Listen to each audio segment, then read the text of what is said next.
Gagak hitam di padang pasir.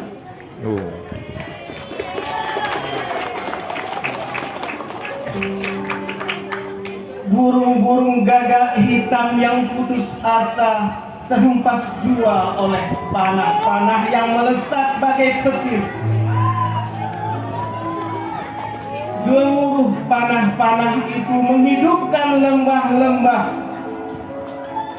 Kota-kota terbangun dari mimpi yang bodoh. Hujan asam fosfor putih bukanlah kecerdikan. Hujan fosfor itu bukanlah kepandaian, hanya kelemahan. Kelemahan yang dipertontonkan dengan pongah. Sejarah telah banyak mencatat lembaran-lembaran para pembangkang itu. Mereka bahkan percaya dapat bergulat dengan Tuhan.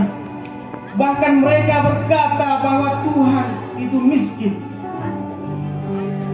Sungguh betapa sayang bahwa mereka Yahudi Zionis itu hidup dalam keputusasaan.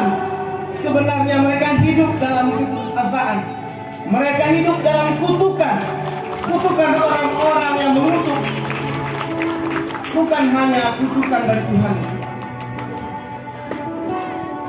Dan dalam kutukan orang-orang yang mengutuk itu, mereka bangga pada bayang-bayang kemenangan. Mereka menyangka hanya hancur oleh waktu. Mereka menyangka tak ada pengadilan. Demikian.